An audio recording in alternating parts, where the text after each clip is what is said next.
रोम्यूलस, जिसको नौमौलूदगी की उम्र में एक भेड़िए ने पाल पोस कर बड़ा किया, उसने अपने भाई को मार के कैसे रोम की हुकूमत हासिल कर ली, और कोलोसियम जो कि 2000 साल से भी पुरानी इमारत है, वहाँ पे किस तरह इंटरटेनमेंट के नाम पे इंसानों के खून से होली खेली जाती थी, ये सब मैं आपको बताऊंगी आज की वीडियो में।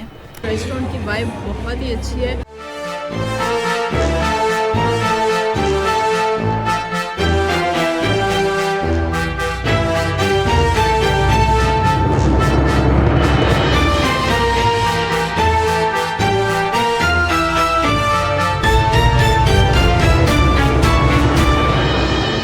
तारीख का एक ऐसा शाहकार जो आज भी अपनी जड़ें ज़मीन में गाड़े खड़ा है और इस बात का जीता जागता सबूत है कि कैसे उस ज़माने में इंटरटेनमेंट के नाम पे ग्लैडिएटर्स की फाइट्स, खूंखार जानवरों से लड़ाइयाँ और इंसानों के खून से होली खेली जाती थी। बादशाह और रियाया इन तमाशों को देखकर एंजॉय करते, शोर मचाते, और जैसे ही कोई इंसान मौत के घाट उतरता चला जाता, तमाशाइयों की चीखों पुकार और तालियों की गूंज से ये कोलोसियम जगमगा उठता था। तो जनाब, इस टाइम मैं मौजूद हूँ, आप मेरे पीछे देख सकते हैं, रोम की सबसे famous historical plus architectural plus जो टूरिस्ट अट्रैक्शन की जो सबसे मेन वजह है रोम की, वो ये बिल्डिंग है जिसका नाम है कोलोसियम। तो हमने ऑलरेडी इसके टिकट्स जो हैं वो बाय कर लिए हुए थे। तो अभी ये कि एंट्रेंस की लाइन में जाके लग जाते हैं। वो इतनी लंबी लाइन नहीं होती, इसमें बस आपका सिक्योरिटी चेक होता है, आपका टिकट देखा जाता है और उसके बाद you are good to go. So let's go. Colosseum जो कि 2000 साल से भी ज़्यादा पुराना है, आइए पहले इसकी हिस्ट्री के बारे में थोड़ा सा जानते हैं। ये बात है 70 AD की, जब रोम में फ्लावियन हुकूमत का दौर था। एम्परर वेस्पासियन जो अपनी शहनशाही के दौर में रोम को मज़ीद शानदार बनाना चाहता था, क्योंकि रोम ऑलरेडी बहुत मॉडर्न सिटी था अपने वक्त का, उसने फ़ैसला किया कि एक ऐसा मकाम बनाया जाए जो रोम की शान व शौकत को मज़ीद बढ़ावा दे, और यूं कोलोसियम का तस्वुर पैदा हुआ। वेस्पासियन ने इस कोलोसियम को बनवाने के लिए एक ऐलान किया और यूं इसकी कंस्ट्रक्शन स्टार्ट हो गई। इस इमारत के लिए जो जगह मुंतखब की गई, वहाँ पे पहले से एक अजीम ब्रॉन्ज का स्टैचू था जो कोलोसस ऑफ नीरू के नाम से मशहूर था। इस स्टैचू के करीब ही कोलोसियम बना और आहिस्ता आहिस्ता लोगों ने इसे कोलोसियम कहना शुरू कर दिया और यूं इसका नाम कोलोसियम पड़ गया। हज़ारों मजदूर और गुलाम इस अजीम इमारत की तामीर में मसरूफ़ हो गए। मार्बल और लाइमस्टोन का इस्तेमाल किया गया और आहिस्ता आहिस्ता ये इमारत अपनी शक्ल में आने लगी। ये कोलोसियम रोमन इंजीनियरिंग का एक शाहकार है और आज के मॉडर्न फुटबॉल और क्रिकेट स्टेडियम्स का कॉन्सेप्ट भी इसी से लिया गया है। तकरीबन 8 सालों के बाद AD 80 में वेस्पासियन के बाद उसके बेटे टाइटस ने इस कोलोसियम को मुकम्मल किया और फिर एक ऐसी शानदार दास्तान शुरू हो गई जो आज भी लोगों की ज़बानों में ज़िंदा है। इस कोलोसियम में 80 आर्चेस थीं जो तमाशाइयों को जल्दी से अंदर आने और बाहर निकालने में मदद देती थी। ये आर्चेस इतनी मजबूत थीं कि आज तक ये कायम है। कोलोसियम की मुकम्मल ऊंचाई 50 मीटर थी और इसमें 50,000 से 80,000 तमाशाइयों के बैठने की जगह थी, और ये बात मैं कर रही हूँ आज से 2000 साल पहले की, जबकि आज का इंसान उस ज़माने में किसी भी ऐसी शानदार चीज़ का तस्वुर भी नहीं कर सकता। कोलोसियम के अंदर रात दिन मुकाबले होते, ग्लैडिएटर्स जो कि अक्सर गुलाम होते या फिर जंगों में पकड़े जाने वाले कैदी होते, एरिना में उनको आपस में लड़वाया जाता और जानवरों से भी उनके मुकाबले होते। हर ग्लैडिएटर का अपना एक स्टाइल था और तरीका होता था। जैसे कि आजकल आप देखते हैं कि डिफरेंट मूवीज़ में जो हीरोज़ हैं उनके अपने स्टाइल्स हैं, या जो आजकल जो WWE के हीरोज़ हैं, जो सुपरस्टार्स हैं, उनके अपने स्पेसिफिक मूव्स हैं। बिल्कुल इसी तरह ग्लैडिएटर्स के भी अपने तरीका और स्टाइल हुआ करता था और लोग उनके फैंस हुआ करते थे। जब भी उनके किसी पसंदीदा ग्लैडिएटर का मुकाबला होने वाला होता था तो उनके फैंस कोलोसियम में आते, उनको चीयर अप करते और उनको सपोर्ट करते थे। कोलोसियम की सिटिंग अरेंजमेंट की अगर बात की जाए तो बड़े ही स्ट्रिक्ट ऑर्डर में जो है वो वहाँ पे सिटिंग अरेंजमेंट थी। ऑल्दो के कोलोसियम की जो एंट्रेंस है उस पर कोई फ़ी नहीं थी, वो बिल्कुल फ्री थी, लेकिन जो सिटिंग अरेंजमेंट है वो क्लासेस के हिसाब से की जाती थी, जिससे जाहिर होता है कि रोमन जो सोसाइटी थी उसमें भी क्लास सिस्टम था। जहाँ से बेस्ट व्यू आता था, यानी जो करीब की सीट्स थी वो अमीरों के लिए मुंतखब थी, जो सेनेटर्स थे या एम्परर्स थे या वेस्टल जो वर्जन्स थे उनके लिए मुख्तस होती थी। जो थोड़ी ऊपर वाली सीट्स थी वो बाकी जो अमीर थे या जो वज़रा थे उनके लिए मुख्तस होती थी। और फिर करते करते जैसे जैसे जो ऊपर वाली सीट्स थी, जो टॉप टीयर था, वो ख़वातीन के लिए या फिर जो गरीब लोग थे उनके लिए मुंतखब होता था, क्योंकि वहाँ से जो एरेना का व्यू है वो उनको अच्छा नहीं आता था। कोलोसियम के नीचे हाइपोजियम था, जो कि एक पेचीदा सुरंगों और कमरों का जंगल था।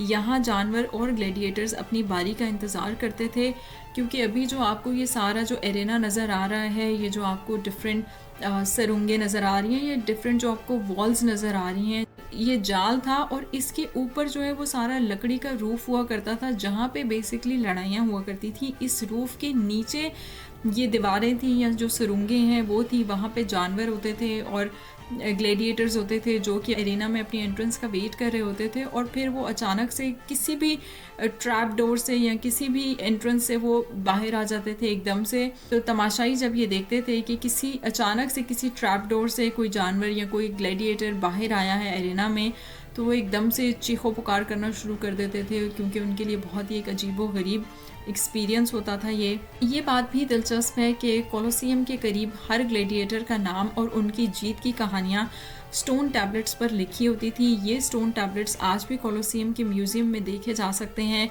कोलोसियम के म्यूज़ियम में आपको बहुत सारी और चीज़ें देखने को मिलती हैं। यहाँ पे जब इसकी खुदाई की गई तो जो रूइंस यहाँ पे मिले थे, उनमें से बहुत से जानवरों की हड्डियाँ भी मिली थी, जो कि आप यहाँ पे देख सकते हैं। इन्होंने म्यूज़ियम में रखी हुई हैं। यहाँ पे इन्होंने इनकी डेट्स मेंशन की हुई हैं कि रिसर्च के मुताबिक ये कितने पुराने हो सकते हैं, जो स्कल हैं या जो बोन्स वगैरह हैं। इसके अलावा ये जो आप देख रहे हैं चीज़ें, ये बेसिकली जैसे आजकल ख़वातीन जैसे मेकअप करती हैं, काजल हैं या ब्रशेज़ होते हैं मेकअप, उस वक्त जो मेकअप के प्रोडक्ट्स थे जिनसे मेकअप किया जाता था, काजल वगैरह, ये कुछ चीज़ें इन्होंने यहाँ पे रखी हुई हैं। ये चीज़ें भी इनको यहाँ से मिली थी, जिससे पता चलता है कि जो अपर मोस्ट ईयर में जो ख़वातीन बैठी होती थी, जो ना सिर्फ वो मुकाबले देख रही होती थी बल्कि उसके साथ साथ वो मेकअप भी कर रही होती थी और वो अपने आप को सजने संवारने में भी वहाँ पे मसरूफ़ होती थी। आज कोलोसियम रोम के अजीम विरसा का एक निशान है। हर साल यहाँ पे लाखों विजिटर्स आते हैं। ये उनको अपनी तरफ खींचता है, जो इसकी तारीख और कहानियों की वजह से यहाँ आते हैं। कोलोसियम दुनिया के 7 अजूबों में से एक है और ये यूनेस्को वर्ल्ड हेरिटेज साइट में भी आता है।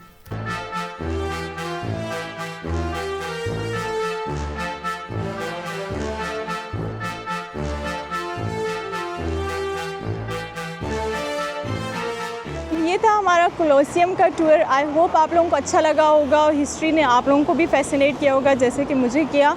तो अभी एक इससे नेक्स्ट डेस्टिनेशन पे हमने जाना है, बट उससे पहले कि भूख बहुत ज़्यादा लग रही है, तो अभी हिम्मत नहीं हो रही कि मज़ीद यहाँ पे जो है उस नेक्स्ट डेस्टिनेशन पे भी जाया जाए। तो हम सोच रहे हैं कि पहले खाना खा लेते हैं, क्योंकि गर्मी भी बहुत ज़्यादा हो रही है। तो खाना खाते हैं, कुछ देर रेस्ट करते हैं और फिर नेक्स्ट डेस्टिनेशन की जानिब चलते हैं। तो अभी हम एक रेस्टोरेंट में आए हैं। ये बिल्कुल कोलोसियम के जो है वो पास में ही रेस्टोरेंट है, क्योंकि भूख बहुत ज़्यादा लगी थी, तो दूर जाने का कोई मूड नहीं था। लेकिन ये कि रेस्टोरेंट की वाइब बहुत ही अच्छी है। तो फ़िलहाल तो मैंने अपने लिए मंगवाया है ऑरेंज जूस। तो अभी ये पीते हैं, क्योंकि बाहर गर्मी बहुत ज़्यादा थी। तो अभी ये पीते हैं, एंजॉय करते हैं। खाना हमने ऑर्डर कर दिया है, खाना आता है तो वो भी मैं आपको दिखाऊँगी। तो खाना हमारा आ चुका है।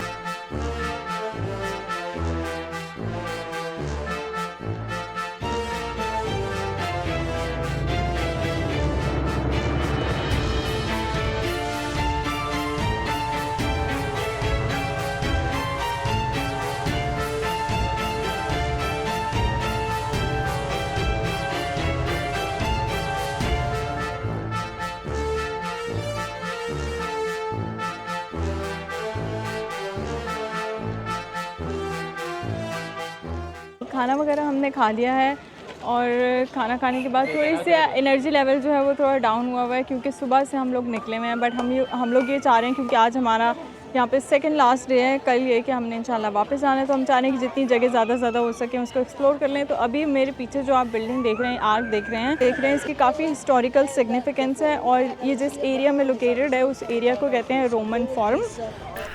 इस एरिया में ऐसी बहुत सारी आर्क्स मौजूद हैं। बेसिकली जब भी कोई बादशाह जंग जीत के वापस आता था, तो ये जो इसके ऊपर स्कल्पचर्स बने हुए हैं वो इस चीज़ को शो करते हैं कि उनके साथ कितने बंदे थे, कौन से हथियार जो हैं वो जंग में लेके गए थे, उन्होंने यूज़ किए थे। तो जब वो वापस आते थे तो इन आर्क्स के थ्रू वो एंटर होते थे एरिया में। तो बेसिकली ये उनके एजाज़ के तौर पे बनाई जाती थी उस वक्त। अच्छा जी, रोमन फॉरम जो है वो राइट साइड पे है और जो पैलेटाइन हिल है वो लेफ़्ट साइड पे है, जिस तरफ अभी हम जा रहे हैं। तो पैलेटाइन हिल के बारे में थोड़ा सा आपको बताती चलूँ कि यहाँ पे कहा जाता है कि इस हिल में एक केव थी और उस केव में जो है वो 2 भाई रहते थे, रोम्यूलस और रीमस, और वो शीरख्वार बच्चे थे जबकि किसी ने उनको जो है वो उसमें छोड़ दिया था। फिर एक शी वुल्फ थी जिसने उन्हें अपना दूध पिला के उनको बड़ा किया, परवान चढ़ाया। ये मशहूर है ये बात, आई डोंट नो इसमें कितनी सच्चाई है कितनी नहीं, लेकिन हिस्ट्री जो है वो यही कहती है। इन 2 भाइयों का अब रोम के साथ क्या लिंक है या उनका रोम के साथ जो है वो क्या कनेक्शन है? बेसिकली जो रोम शहर की जो बुनियाद है वो इन दोनों भाइयों ने ही रखी थी।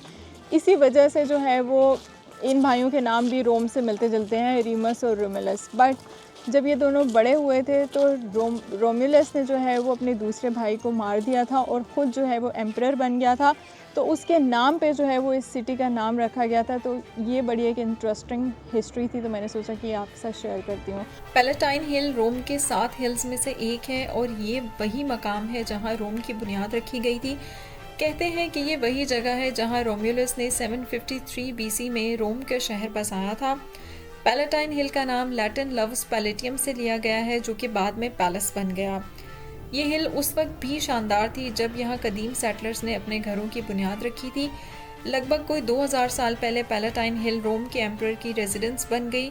ऑगस्टस रोम का पहला एम्परर था जिसने यहाँ पे अपना महल बनाया और ये महल इतना शानदार था कि आज भी इसकी बाकियात देखकर लोग हैरान हो जाते हैं। पैलेटाइन हिल पर कई रॉयल पैलेसेस बनाए गए थे, इनमें से डोमस ऑगस्टाना और डोमस फ्लाविया ये बहुत ज़्यादा मशहूर हैं। इन पैलेसेस की इमारतें और उनका नक्शा देखकर लगता है कि ये मकाम किसी भी मॉडर्न शहर का हिस्सा हो सकता था। इन पैलेसेस में बहुत से हॉल्स, प्राइवेट रूम्स, गार्डन्स और फाउंटेन्स हुआ करते थे।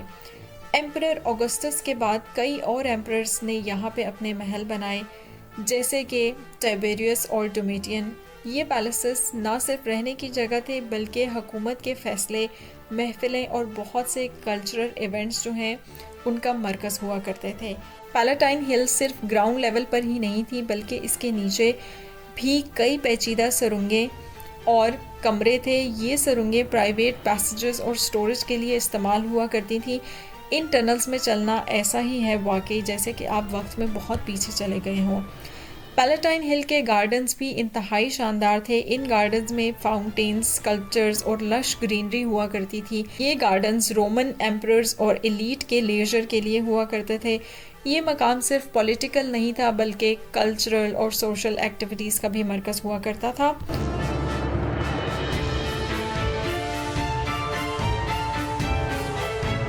यहाँ बहुत से टेम्पल्स और रिलीजियस साइट्स बनाए गए। टेम्पल ऑफ सिबिले और हाउस ऑफ द वेस्टल्स जैसे मकामात यहाँ पर पाए जाते हैं जो रोमन कल्चर और रिलीजन का एक महवर था। पैलेटाइन हिल पर एडवांस सैनिटेशन और वाटर सप्लाई का भी इंतज़ाम था। यहाँ एक्वेडक्ट्स के ज़रिए पानी पहुँचाया जाता था और फाउंटेन्स और बाथ्स भी बनाए गए थे। ये शहर का वो इलाका था जहाँ सफाई और हाइजीनिक कंडीशंस का बहुत ज़्यादा ख्याल रखा जाता था। आज भी पैलेटाइन हिल एक शानदार आर्कियोलॉजिकल साइट है। यहाँ की एक्सकवेशन से हमें रोमन सिविलाइजेशन के बारे में बहुत सी नई मालूमात मिलती हैं। पैलेटाइन हिल के रूइंस को देखकर हमें ये समझ आता है कि रोम कितना एडवांस्ड और मॉडर्न सिटी हुआ करता था, जो कि रोमन इंजीनियरिंग और आर्किटेक्चर का अजीम कमाल है। और हम ये सोचने पे मजबूर हो जाते हैं कि 2000 साल पहले जो रोमन एंशिएंट सिविलाइजेशन थी वो कितनी एडवांस और मॉडर्न हुआ करती थी। आई होप कि आपको आज का व्लॉग अच्छा लगा होगा। रोम की हिस्ट्री के बारे में जान के आपको कई नई इन्फॉर्मेशन मिली होगी। अगर आपको व्लॉग अच्छा लगा है तो please do subscribe to my channel, like कीजिए, शेयर कीजिए। इंशाल्लाह मिलते हैं कल, तब तक के लिए अल्लाह हाफ़िज़।